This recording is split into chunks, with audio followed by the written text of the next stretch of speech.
it's my great pleasure to welcome each of you to this really special event. It's the official launch of Barb Court's first book, and I say that, her first book, with many more to come. Good choice, A Soul Story. Now, most of you, if not all, obviously are well acquainted with Barb, the performer, the dancer, the choreographer, the teacher, somewhere the daughter, the sister. But you might be less familiar with Barb, the author, and I think we all were when we saw that email come out. However, as dance is one means of artistic expression, I think so is writing. So perhaps it shouldn't be any surprise to see that Barb is dabbling in another artistic medium. Still, I find it really brave, if not somewhat incredible, to actually self-publish. For while everybody has an idea for a book, come on, be honest, everybody has an idea for a book. Some people start their story, some actually finish their story and have a manuscript. And then people like Barb, that very select few, they actually finish it and become published, and they share it with the world. So it is an extraordinary achievement. Tonight we're going to welcome Barb to commence the evening by answering all those questions that we're wanting to ask her, to get insight into her journey to becoming a self-published author. So please, a really warm welcome. You've had some champagne and wine. Please welcome Barb Cook to the stage.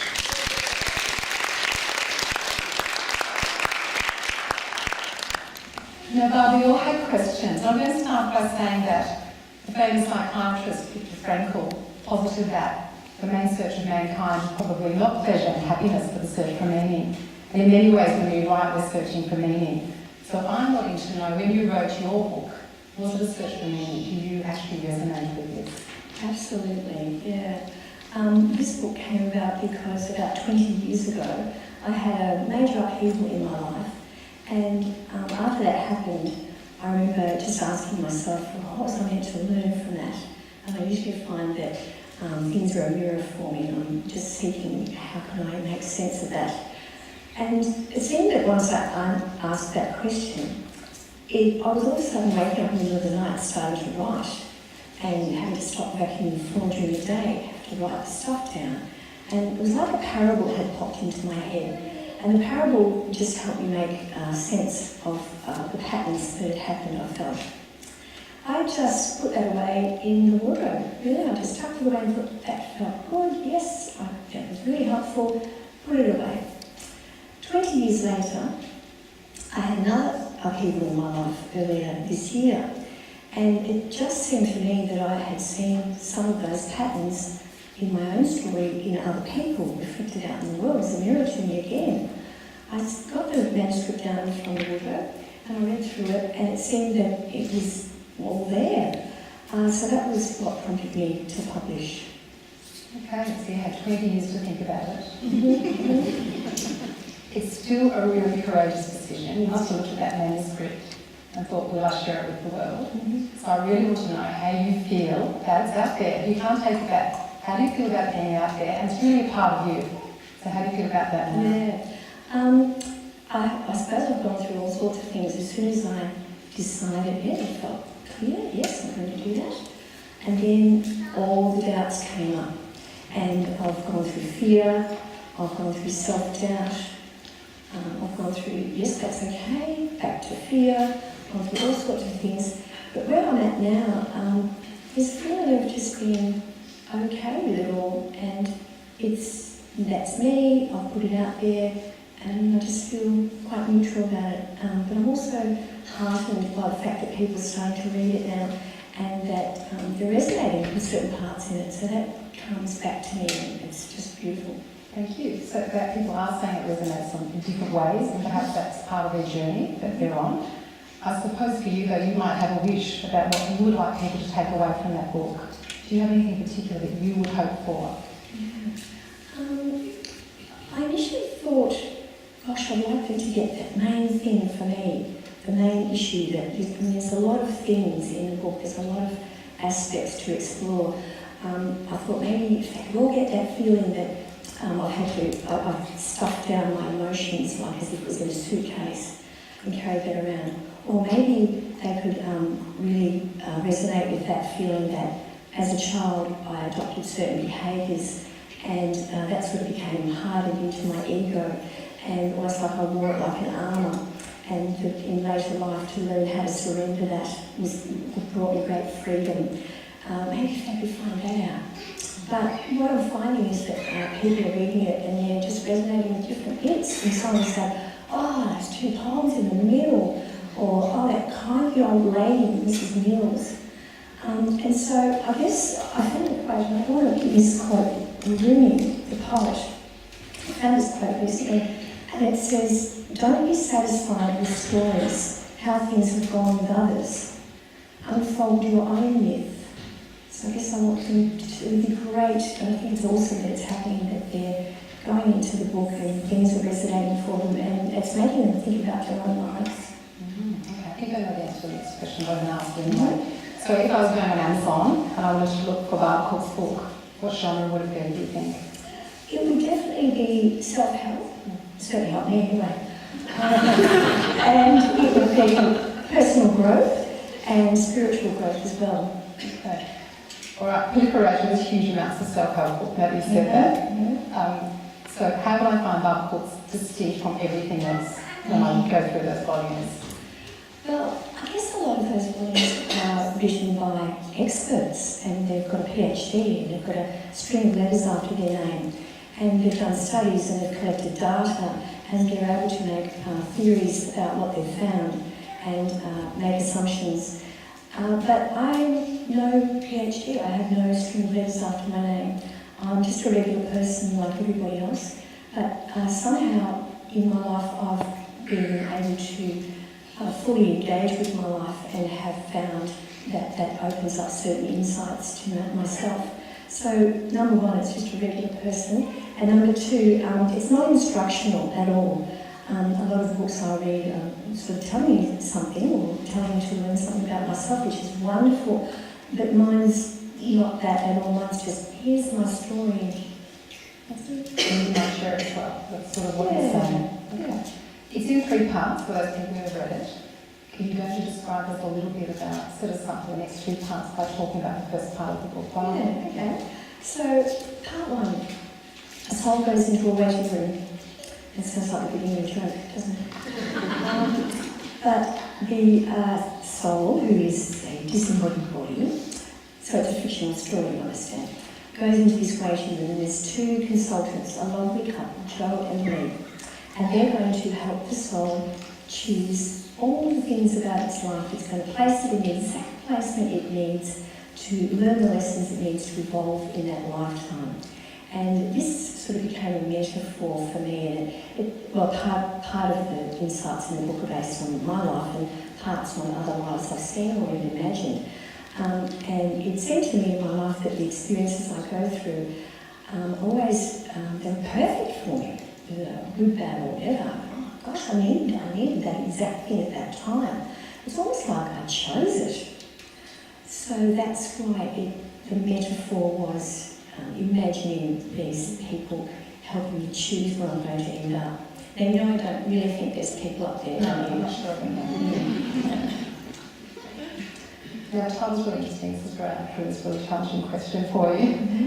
It is really interesting. It's interesting because the soul is really immaterial and it's been conceptualised in lots of different ways. So I had to ask you how you came up with the title and what that meant to you in humanity. So it's double barrel. Should I give you one time? Yeah, that's okay. It was called Good Choice because it seemed like the consultants were always saying, oh, good choice, that'll work really well for you. You'll learn something if you go there. And a soul story seemed to be about the soul. And to me, I'm no theologian and I don't know all that stuff, but it's quite simple for me. Excuse me. It's in... Has some champagne bar? Champagne. Yeah, I think you should. Very supportive audience. Thank you. Soul for me is quite simple. It's something about that inner self beyond the physical world. And almost like a drop of divinity, it seems to me. As a child, I had awareness very early because as a child I had an illness which actually made me look quite different to everybody else. So on a very personal level, I just instantly have this awareness of myself as being an inner self, and that body, that appearance didn't matter, and that didn't matter. And that I didn't really see people as body or their body shape or their personality even. I could always tend to relate to them on that inner level. And so for me, soul is just such a simple thing. It's like those times when you're surfing and you're just in time with the wave, or when you're just drifting down the river on a boat. And that to me is soulful moments. Thank you. That was different to this afternoon. You're going to take us through the next two parts in a different way. But I do want to thank you because I do think it's extraordinary, and I do appreciate people who self-disclose, especially when they do it publicly. So I wish you all the best, and I hope you get great personal success and feel satisfaction when you see people devouring those pages and resonating with parts of your book. So please, everybody, hands for Barb.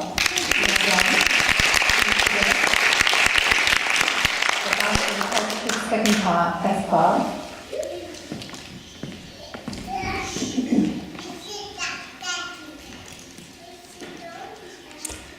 So the second part of the book is quite short, and it's about conception, gestation and birth. Sorry to disappoint you, there are no sex scenes in that bit. And it consists of a couple of poems and a page or two of sort of imaginings. I'm now going to perform a short interpretive dance based on the second section. I'm just kidding.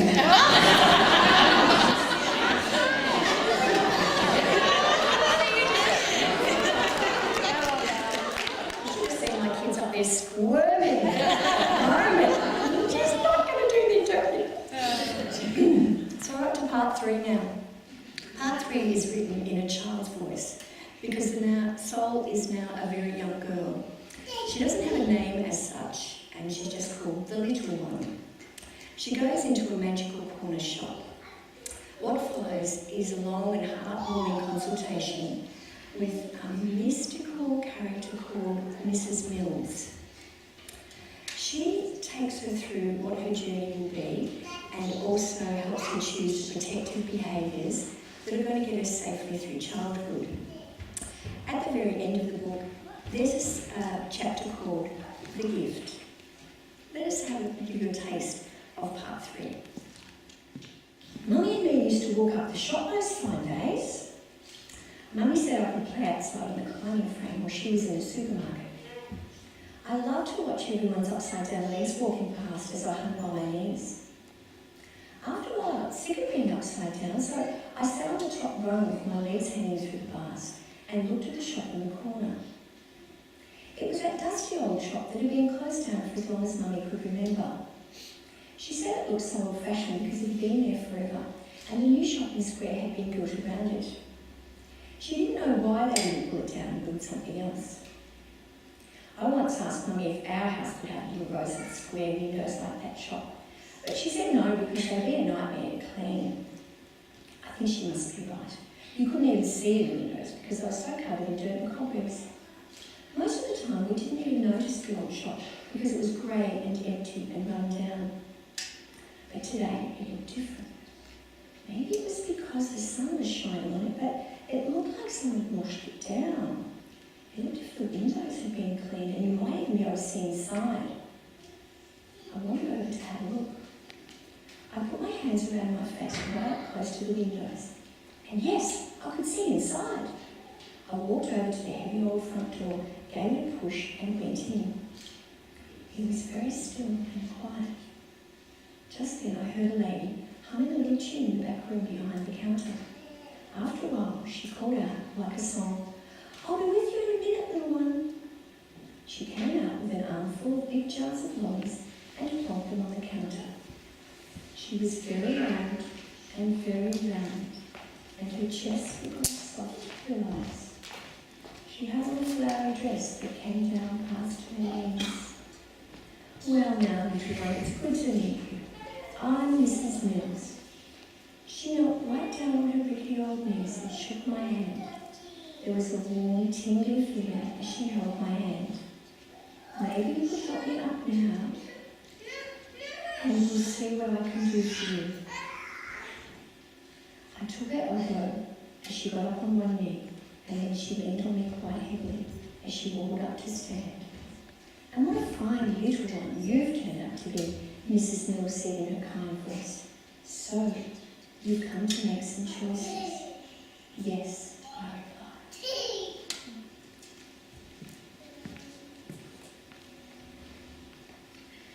We've been really busy, and now we're almost done. But here's something I say to all my little ones. Do you remember you as you were then? Yes.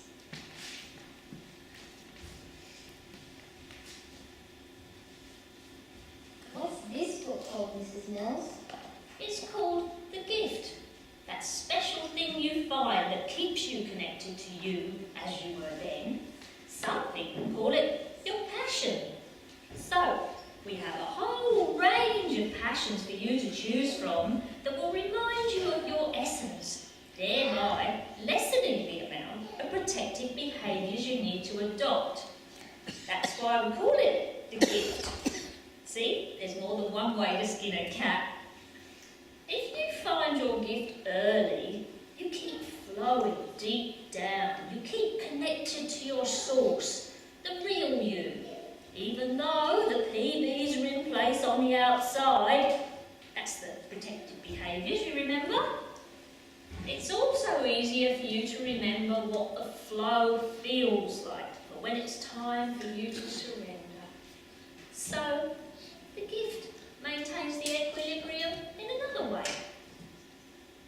You mean it keeps it all balanced up? That's right, all balanced up.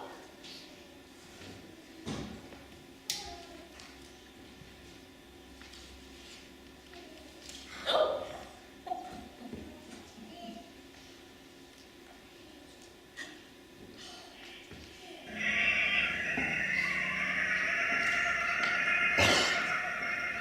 Are you by any chance fascinated by nature? No.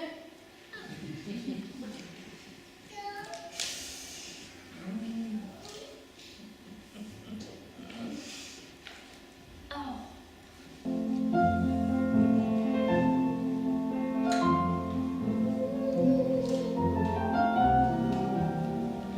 What about music? Daddy's father played the violin once, you know. Oh, yes? And Daddy can play the banjo mandolin and the spoons. Oh, but I don't want to learn music or anything. I'm going to be a dancer. I'm just about to ask Mommy and Daddy if I can learn ballet. I just love dancing. Oh, well, do you think they'll let you? Oh, yes. My brothers and sister are all good at something already, mainly sports. And Mommy and Daddy go to all their games, and their chests puff out whenever they tell everyone about them all the time. I think that even though they don't have much money, they'll make sure I go to ballet lessons. I think their chests will puff out just like that when I learn to be a dancer.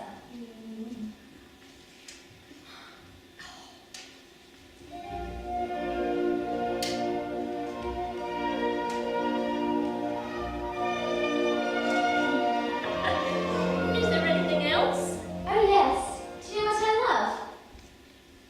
I just love the stars.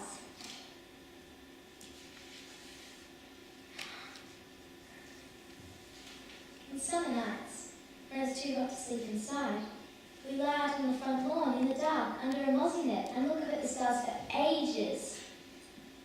The others get sick of it after a while, but I could stay there forever.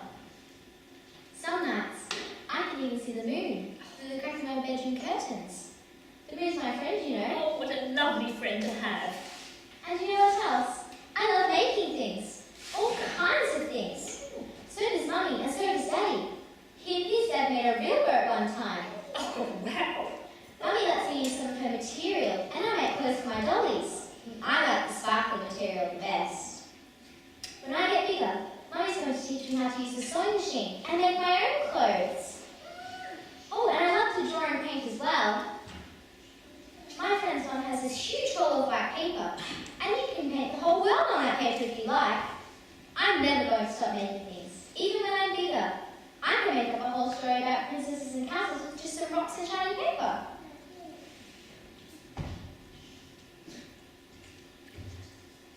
Have you got a wiper for these, please, Mrs. Mills?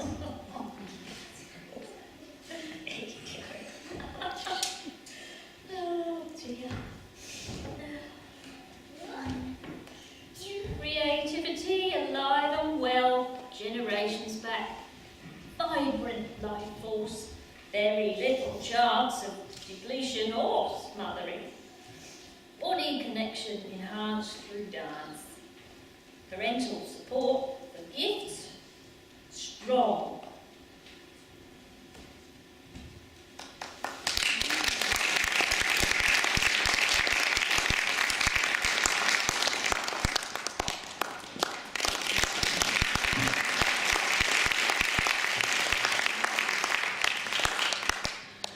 I can't tell you how thrilled I was when these two talented people agreed to bring this scene to life. They didn't know me from a bar of soap when I asked them, but they jumped at the chance to volunteer for this project and put in hours of their time in rehearsal. Sue Rawkins is a fabulous Geelong artist and actress who transformed herself into my perfect Mrs. Mills, and she's not even that old, you know. And the soon-to-be famous Molly Jones will be appearing as one of the leads in Mary Poppins at GPAC soon, but committed her time and talents and had me convinced for this scene that she was a very young child. Thank you both so much. I have a little something.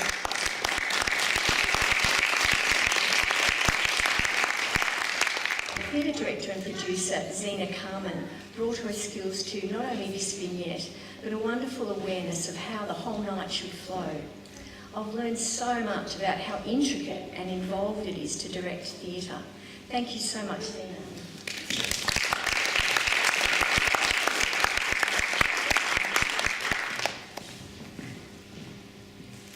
Year 12 student Olivia Laspada was the techie for tonight and our rehearsals. She had to learn a whole lot of new skills in programming the lighting board and running the computer and the mics, especially for tonight's presentation. And she blew me away at how fast she mastered it all. Thank you so much, Olivia. Now to my wonderful MC, Sandra Jelly. I know nothing about book launches and was struggling to think of who I could ask. Then one morning a few weeks ago, Sandra and I literally fell into step on the way from Retreat Road into school, and we had a wonderful conversation about my book publishing venture. Later in the morning, I suddenly realised who I could ask. And it turns out that Sandra was not only enthusiastic and fascinated about my journey, but she's a professional MC at various conferences. I could not have imagined getting a more perfect person to launch my book. Thank you so much, Sandra.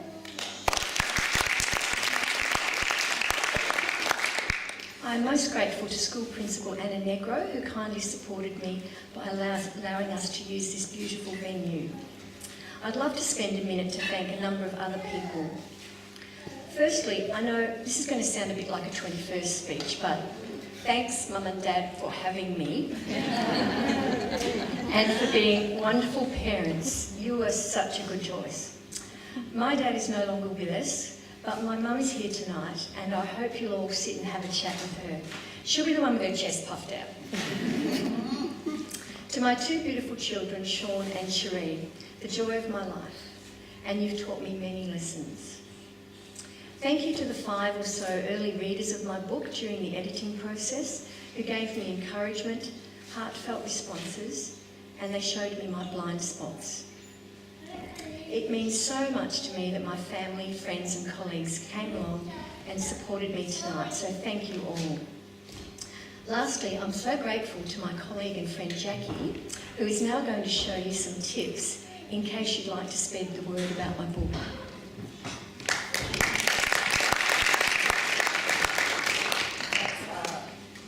Good evening, everyone, and as Barb said, my name's Jackie.